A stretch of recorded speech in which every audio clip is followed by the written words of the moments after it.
I've had it with being with an ugly old wife. I have a cute girlfriend now. I'm going to live with her, so divorce me right now. My husband, Kevin, who made me quit my job and burdened me with the care of my bedridden father-in-law without any support, demanded a divorce. Hearing this made me feel like I had been punched in the head. You've been cheating on me? And you're serious about divorcing me? For her? Yeah, that's right. I've been thinking about when to dump you anyway. Sign the divorce papers. I'm leaving this place today. He then flaunted a large suitcase. What? You're leaving? What about your father? Like I can't stand taking care of that bedridden old man. You take care of him. It's your responsibility. But you're his son. You're abandoning your own father? Say whatever you want. Oh, and I'll be taking Dad's inheritance, just so you know. Shocked, I couldn't even open my mouth or stand up. Without listening to any plea, he left. Clenching my fists, I trembled alone. He forced the care of his father on me, cheated on me during that time, and now he's declaring a divorce. To keep mocking his father and throw the care onto me is something I could never forgive. Then, right after that, my usually silent father-in-law suddenly burst out laughing and said, I'll show that worthless son a real hell. My name is Clarissa, and I'm a 40-year-old part-time housewife. I met my husband Kevin 16 years ago through a mutual friend. I was a school teacher, and Kevin worked for a small to mid-sized company. He was easygoing, or positively speaking, he had a cheerful personality. He was the opposite of me, who was often described as too serious, but perhaps I was attracted to the qualities I lacked. Our relationship progressed smoothly, and on our second anniversary, he proposed to me. I happily accepted, and we got engaged. My parents approved of the marriage, and next, we went to greet his family. His mother had passed away when he was in high school, and his father, Connor, a senior executive at a large corporation, lived alone. His family home was quite a mansion, which made me nervous. Ah, glad you could come. I'm genuinely happy to meet you. He looked stern and serious because of his high social status, but he had a warm smile.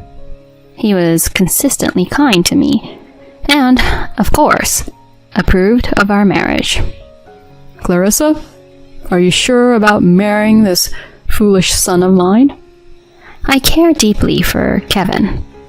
I see. Kevin, make sure you take good care of Clarissa. I will, Dad. With that, meeting his family went smoothly. On the way back, Kevin, scratching his head, said, Dad's pretty strict with me. I can't really stand up to him. But he's sweet on you, Clarissa. Oh? Looks like you've won him over. Make sure to keep on good terms with him. Of course, I will. Afterwards, we had a small wedding ceremony. And at that time, my father-in-law gave us a wedding gift of $6,700. And so began the life of Kevin and me. We started living in a rental apartment, about a 30-minute drive from his family home. However, we soon ran into a problem. Frankly, Kevin's salary alone was not reassuring. I liked my job as a teacher, so we both worked, but he was surprisingly bad at doing household chores. All the housework was left to me. Even if I asked, he wouldn't even vacuum. We're married now, and housework is the wife's job. I'm the husband. I work and come home tired. This was his argument, but I was just as tired from working. Even when I expressed this, his attitude didn't change. Gradually, I got used to him not doing any housework, and I ended up taking care of everything myself. Time flew by, and it had been 5 years since we got married. When I turned 30, a new problem came to light. We hadn't been able to have children. I love kids, which makes sense since I'm a teacher. Kevin wanted kids too, but there was no sign of pregnancy. We both got checked out at a fertility clinic, but neither of us had any issues. We didn't understand why we couldn't conceive, though they say these things happen sometimes. After getting the results, I said to Kevin, "Hey, should we consider trying advanced fertility treatments? They're expensive, but..." What? He frowned all of a sudden. It's a waste of money to spend on stuff like that. Besides, it's your fault we can't have kids in the first place. But the tests said there was nothing wrong. No, they're wrong. If there's nothing wrong with me, it has to be you. We can't have kids because of you. Aren't you sorry for that?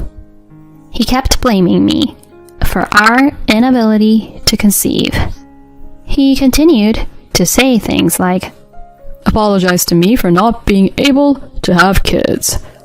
And I felt increasingly cornered mentally. Eventually, I began to believe that it was indeed my fault. He blamed me, and I also blamed myself. So I started losing a lot of weight. One day, I went to my in-laws' house, alone, on an errand, and my father-in-law, Connor, was shocked and spoke to me. "Clarissa, you look pale. And you seem to have lost weight. Is something wrong?" "I'm sorry, Connor. I may not be able to give you a grandchild because of me." He supported me as I broke down, crying. As I tearfully explained the situation, he said to me, "There's no blaming anyone for this. It's just something that can't be helped. Clarissa, you shouldn't blame yourself." "Oh, Connor." There are plenty of happy couples without children. That's all you need to aspire to. Don't worry about giving me a grandchild or anything like that. "Thank you, Connor." After that, he called Kevin and scolded him quite severely for how he had treated me. When we came back home, he was fuming. "My dad yelled at me because you ratted me out. How could you do this to me?" It's your fault we can't have kids. So why do I have to get yelled at? This makes no sense." Even after being scolded by his father, Kevin didn't change his stance that it was my fault we were infertile. From then on, as if to show his anger towards me, he wouldn't lay a finger on me. 10 years passed, and I turned 40.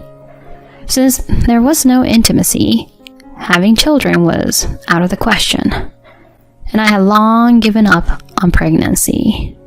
Still, we functioned as a married couple. Though our relationship was cold, we did talk. I continued to handle all the housework and the more bothersome tasks. Over these 10 years, Connor was always considerate and kind to me. When I cooked too much for dinner, I would take it to his place to check on him. He would give me delicious sweets or gifts to take home with me. That's how I've been living. When he retired from his job 3 years ago, we even celebrated his retirement. But then, tragedy struck. As usual, I texted him saying I was on my way over, but there was no reply. A bad feeling washed over me, so I rushed to his place and entered the house with my spare key, only to find him collapsed in the hallway. Connor, please hang in there. I called an ambulance right away, went to the hospital, and I've also contacted Kevin. They say he had a stroke. He's had surgery, but they're saying a full recovery is unlikely. They're saying there's a high chance he'll be bedridden. Dad had a stroke? And he's going to be bedridden? It seems he was shocked too, because he left the hospital room. After that, Kevin and I decided to discuss what to do next at home. Then, nonchalantly, he dropped this on me. We're going to live at my parents' place from now on, and you're going to take care of Dad. What? But I have a job. Quit it then. Is your job more important than my dad? He snapped at me, seemingly outraged. Connor has been my lifesaver, but my job is just as important to me. I suggested relying on caregiver services, but he refused, saying it would be a waste of money. And so, with a heavy heart, I quit my job and dedicated myself to taking care of my father-in-law at my husband's family home. He's now suffering from hemiplegia and aphasia. He can hardly speak or move, so he's bedridden. Old man being like this is pretty miserable. Well, I'm counting on you for the rest, Clarissa. As soon as Kevin got home, he just said this in front of his father and went off to another room. While I was fuming, Connor told me something astonishing. After that, Kevin just dumped all the care for his father on me and didn't even try to help.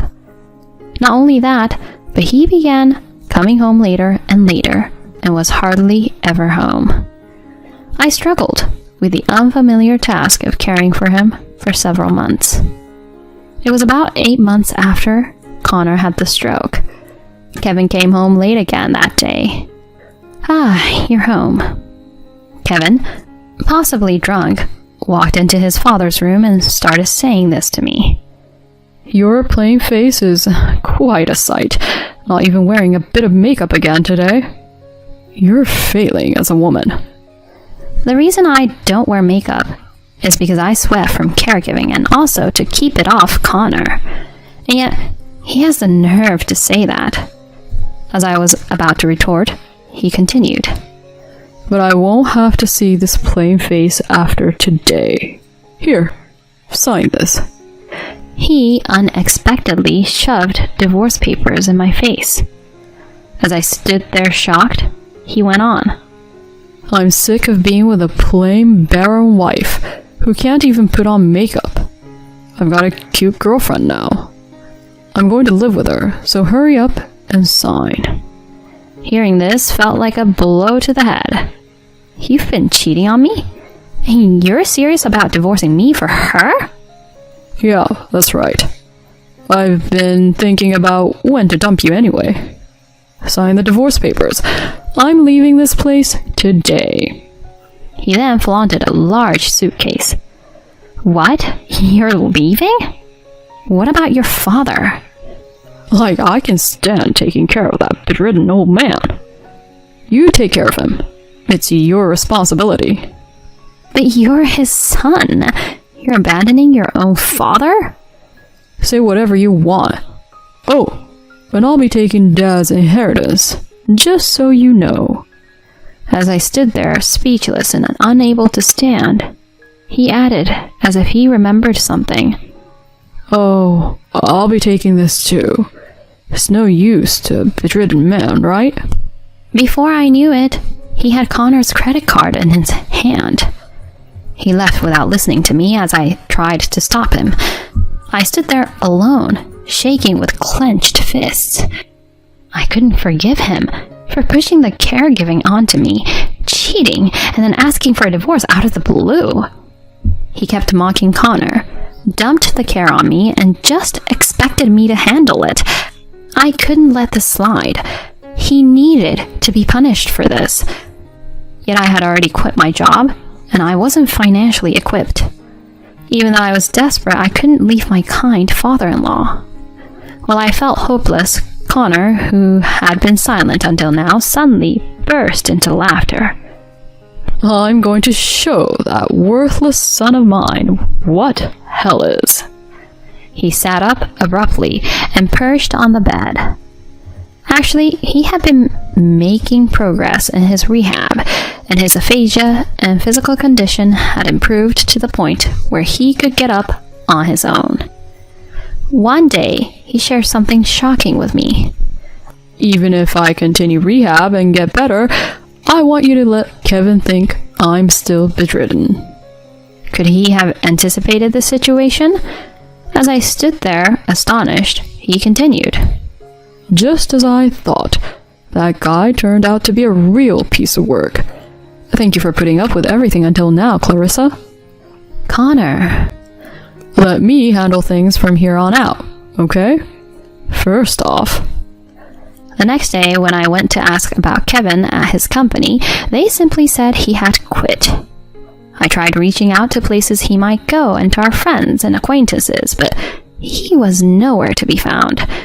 He had completely vanished. However, Connor just smirked and said, just watch. A month later, as Connor and I were at home, someone began pounding on the front door. When I peered through the peephole, there was Kevin, his face beet red. I looked at my nodding father-in-law and let him in. Hey, Dad's credit card has been declined. Did you cancel it?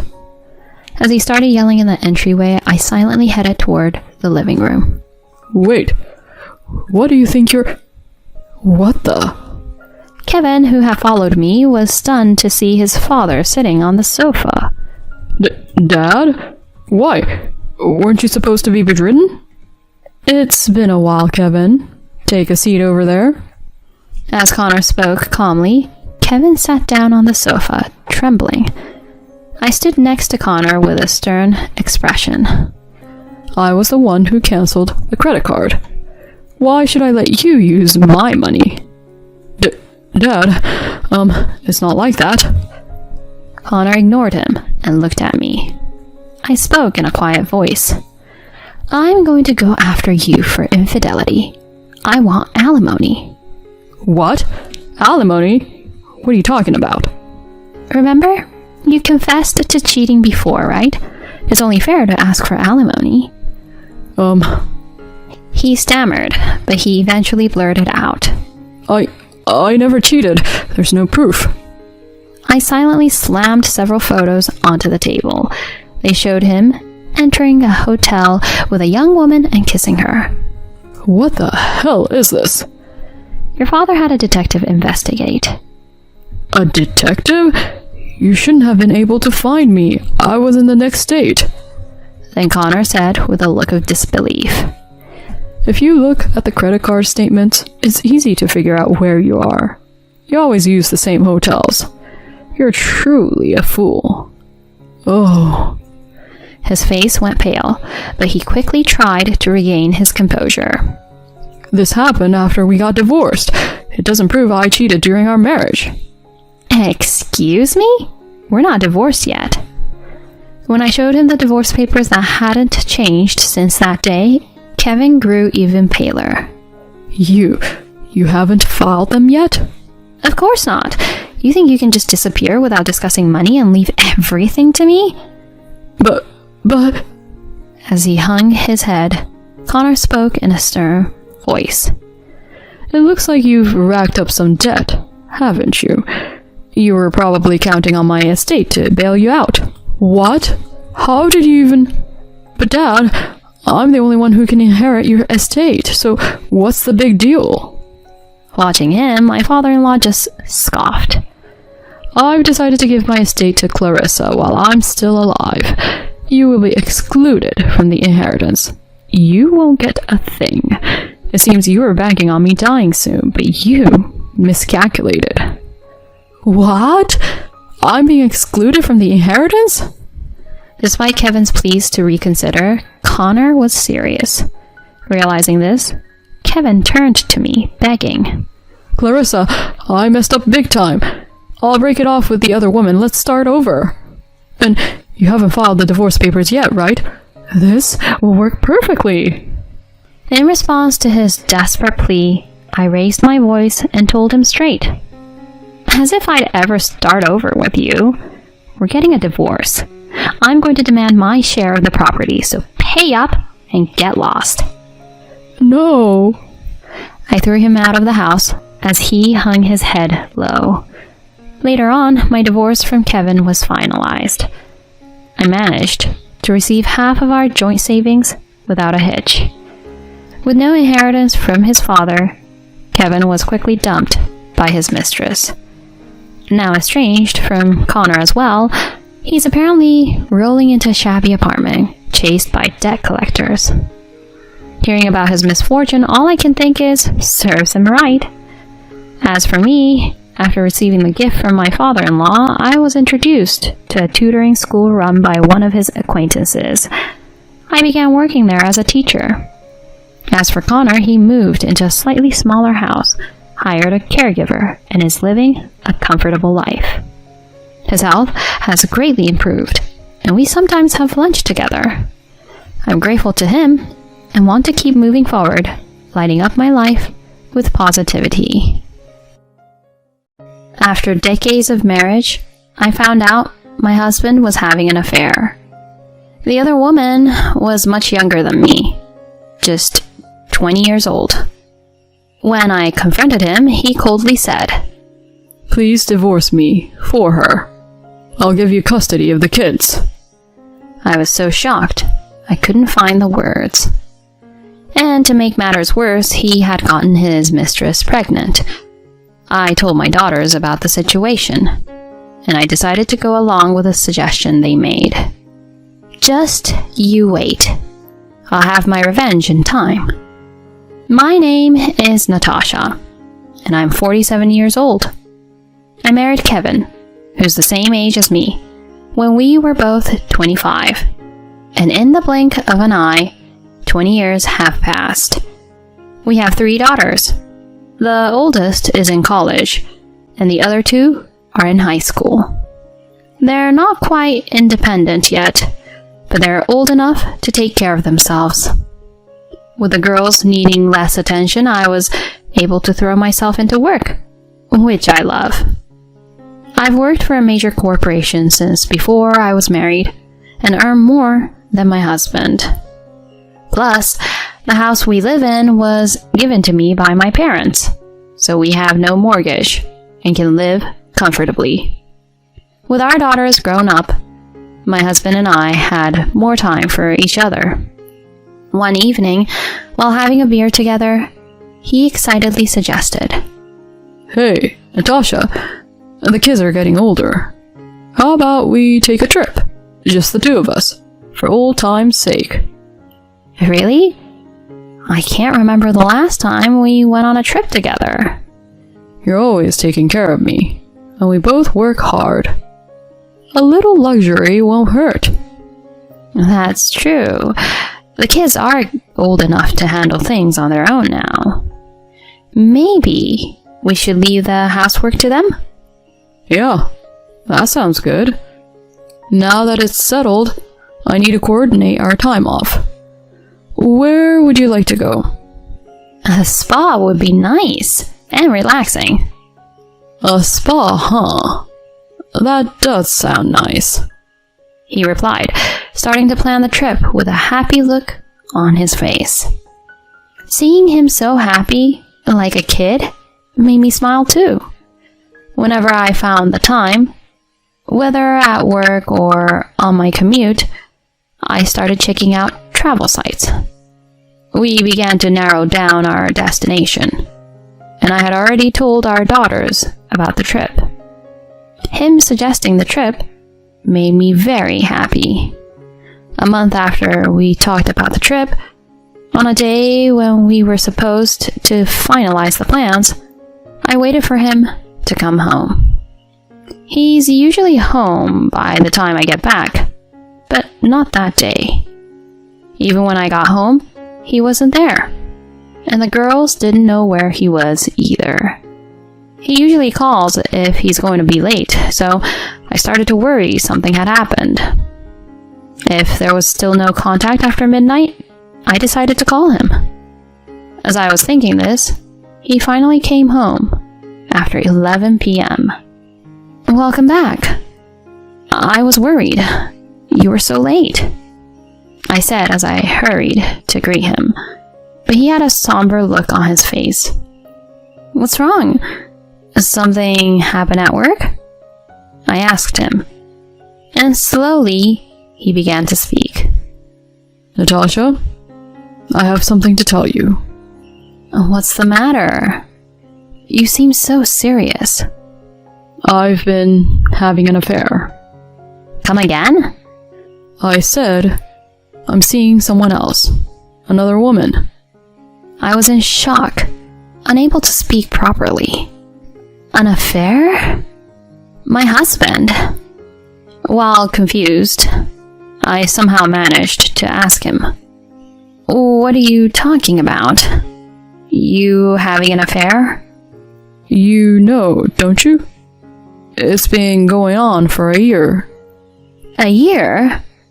Tell me, that's not true. You've never shown any sign of..." "I've been careful not to get caught. I met with her after work, or when you were working late, and on days off, I'd say I was going to work." "That can't be true. You would never do something like that." In an attempt to calm my distressed state, he took my shoulders, looked me straight in the eyes, and began to speak again. "I'm really sorry, but there's no turning back now." "No turning back? Cut it out with the jokes. We've been together for 20 years. "That's just the way it is. Please, divorce me for her sake." Divorce? For her sake? What are you talking about? We were just talking about going on a trip together recently." "I'm truly sorry." I couldn't understand a word he was saying. It was as if he had become a completely different person. I pressed him for answers, tears streaming down my face, and he began to explain everything. It turned out that the other woman was a younger colleague from his office, a 20-year-old temp, no less. She had started working there about a year ago, and, by chance, had become his mentor. They began to spend time together after hours, teaching her the ropes and sharing coffee breaks. Eventually, after a few meals out, their relationship turned intimate. "She's really naive and cute, and she can't do without me." No. To think, and she's 27 years younger. Hearing him talk about her charms made me feel like I had none. Amidst this, he dropped an unbelievable bombshell. "Remember, I said I wanted a divorce for her sake? Turns out, she's pregnant." Excuse me? Pregnant? "So, I've decided I want to marry her and take responsibility. But thankfully, our daughters are old enough now." Hold on. That's irrelevant. There are daughters. "Don't worry, I'll give you custody," he offered, as if that was supposed to be comforting. What?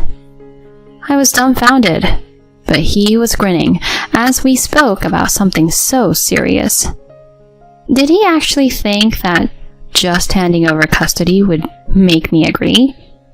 I felt mocked, and my sadness quickly turned to anger. Before I knew it, I was shouting louder than I ever had before. Enough with this nonsense. This is too much. "But what can I do? The new baby is more important to me now." Then why did you suggest we go on a trip? I was really looking forward to that. "I had no idea she was pregnant at that time." So, if she hadn't been pregnant, You would have kept cheating on me? Behind my back? Anyway, I'm bringing her over tomorrow. We'll talk again then," he said, dodging the issue. And then he quickly pulled out the completed divorce papers and headed to the bath. What the hell? He confesses to cheating and now she's pregnant? How much more can he belittle me? I felt like a fool for having prepared dinner and waited for him. I was tormented by a whirlwind of emotions. Yet, no matter how angry I got, the situation wouldn't change. I reluctantly decided to confront the reality of my husband's affair. The next day, true to his word, he brought the other woman home. I told our daughters to stay in their room and had him and his mistress sit on the sofa. The woman, who introduced herself as Lisa, apologized to me as soon as she sat down. "I'm truly sorry for this mess." "Your apologies don't fix anything. You realize we have 3 daughters." "I am aware. But for the sake of the child I'm carrying, could you please divorce Kevin?" "Excuse me? Why should I destroy my family for your child?" I said, feeling my blood boil. Without hesitation, she asked for a divorce, and in a moment of rage, I shouted, "Who the hell do you think you are, asking for a divorce?" At that moment, she covered her mouth dramatically. Kevin looked at her concerned. "Hey, Lisa. Are you okay?" "Yeah, sorry, Kev. I just feel a bit..." Must be morning sickness. What do you want to do? Need the restroom?" "Thank you. Could you show me where it is?" "Of course. Right this way." I've never seen my husband behave like a gentleman before. He hesitantly helped her out of the bathroom, saying, "Lisa, please, don't overdo it. Remember, you're carrying our precious baby." "Right. I'm sorry. I just got scared all of a sudden when Natasha yelled at me." "I'm sorry. You're right. None of this would have happened if that Natasha had just agreed to the divorce like a normal person." "No, it's okay. This is just another challenge we have to overcome to be together." It was like a scene out of a movie, watching him and his mistress holding hands with smiles on their faces. In that moment, my feelings for him froze over with incredible speed. If I had just agreed to the divorce? Is that what you just said? How dare you? Are you trying to blame me? You're the one who cheated, not me. I'm so done with this. Fine, let's get a divorce then. Arguing any further seemed ridiculous, so I agreed to the divorce. Immediately after, I kicked him and his mistress out and locked the door. The girls must have heard our voices. They showed up and asked, "Mom, is what you guys just said true?" I nodded slightly in response. I couldn't hide it anymore. I called my daughters to the living room to tell them about their father's affair. "So, that's the deal. Your dad and I are getting a divorce. You girls will need to decide who you want to live with." Together, my daughters responded, "Well, obviously we're staying with you, Mom." "Of course. But, it would be boring if Dad didn't get punished at all." "True. Well then, let's get back at him and that new woman." Right after they proposed a plan. Just like their mother, they're clever. Though I was initially surprised, I agreed to go along with their plan and put on an act.